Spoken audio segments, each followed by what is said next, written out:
Since it was originally announced during the Xbox Series X Games showcase in July of 2020, there's been a lot of anticipation regarding the release of the Gunk. Although it was scheduled to launch in September of this year, it's only now becoming available, just in time for Christmas. Not a lot has been known about the game itself, apart from what could be gleaned from a few short trailers, and that it will be available to Game Pass subscribers on day one of its release.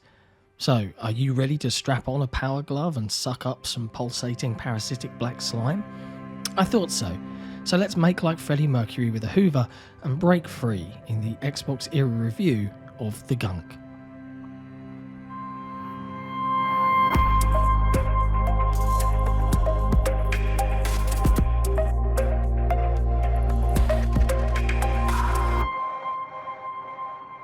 In the beginning, we find a couple, in all senses of the word, of female scavengers arriving at an unknown planet looking for energy sources to exploit in order to pay off their considerable debts. Bex, the croc-swearing pilot of a ship known as Bunny, is the sensible one, and Rani is a free-spirited, inquisitive individual. We learn that Rani lost half of her arm in a mining accident and now wears what is known as a power glove in its place. This piece of tech is affectionately known as Pumpkin and has multiple practical uses.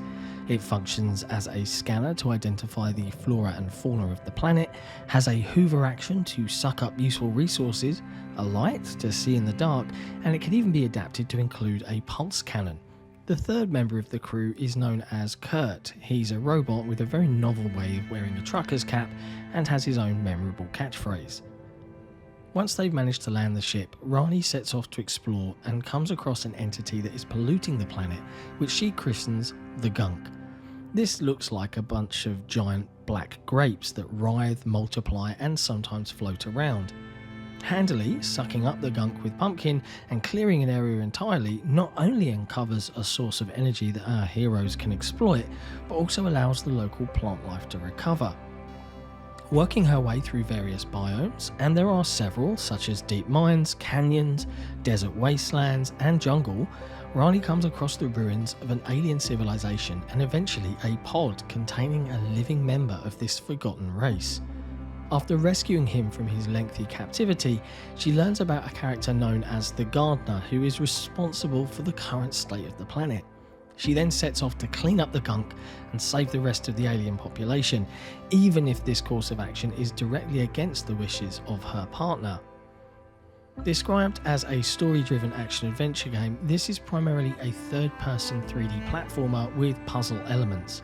The main story is intertwined with the relationship between the main protagonists and allows them to learn as much about each other as they learn about their surroundings and the situation that they are in. The art style has a slightly hazy pastel shades look about it, so things seem to be slightly rounded off and nothing is completely crystal clear to the eye. The musical soundtrack is described by the developer, Thunderful Games, as soothing, and I have to agree with this.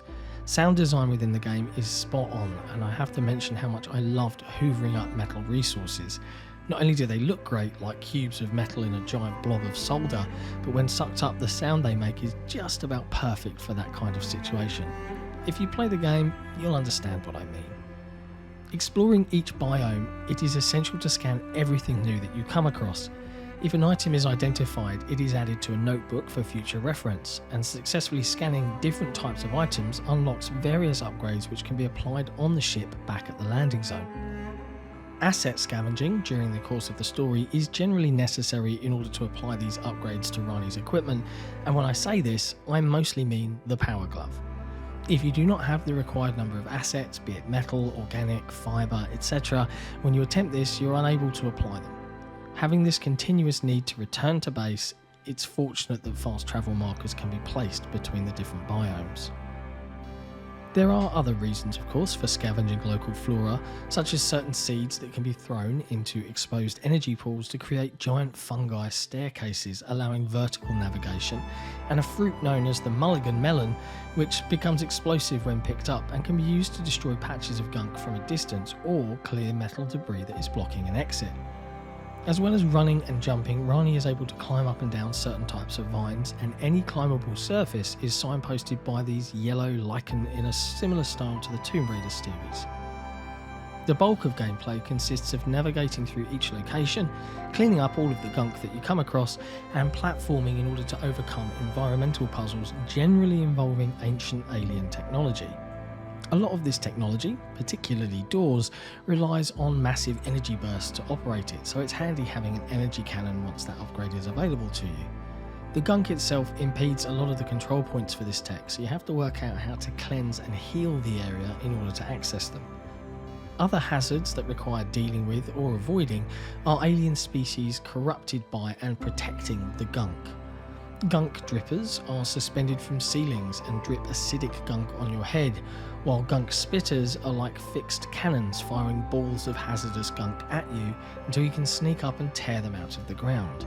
There's also a gunk ball which will continuously charge you until you've destroyed them or cause them to fall off the platform that they are defending. Are there any exploding alien gunk beast protecting the gunk, I hear you cry? Let's just say there might be.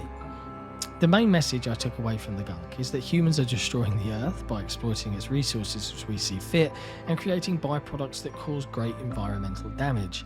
The gardener himself references this, indicating that even alien races can see what we are doing to our home planet, even if we cannot. The relationship between Rani and Bex fluctuates between good and very bad, but maybe gives us hope that damaged things can be repaired by the end of the story. It's quite refreshing that messages of this type can now be found within indie games, and indicates just how important they are at becoming as both an art form and a way of spreading knowledge and ideas. In terms of accessibility, the game doesn't offer anything above and beyond what you would normally expect from a typical game of this type. At one point, Rani states that the gunk seems to be more aware of her presence without her mask on when she has broken it. This seemed a bit odd to me, as I'd noticed how little she actually wears the mask throughout the game, even though she looks coolest when she is wearing it. I found a couple of places where I got stuck were down to a glitch where a tiny amount of gunk had yet to be cleaned up, but wasn't visible to me on the screen. After wandering back and forth in frustration, I eventually randomly hoovered the area, and suddenly everything around me was healed, allowing me to see a way forward. This was a bit frustrating, as the puzzles themselves tend to be designed at a nice relaxing level of difficulty. There also appears to be a few achievement glitches, as I carried out around 13 upgrades during my playthrough, but failed to get the achievement for applying 5. These are fairly minor issues though, and should hopefully be fixed up by release day. The Gunk is a fun to play story-based adventure platformer with puzzle elements. The voice acting is really good, with performances that really express the emotion of the lead characters. It has an unusual graphical style that works well with the soothing music and chilled out difficulty of the puzzles and environments. An interesting world has been created here by Thunderful Games, and it is well worth checking out on day one via Xbox Game Pass. I must admit though, after 7 hours or so, I had certainly had enough of hoovering up gunk and was very glad to have cleansed the planet of it. Thanks for watching. If you enjoyed this review, be sure to hit like, hit subscribe, and hey, ring that notification bell so that we can let you know when we drop some fresh content. And we'll see you next time.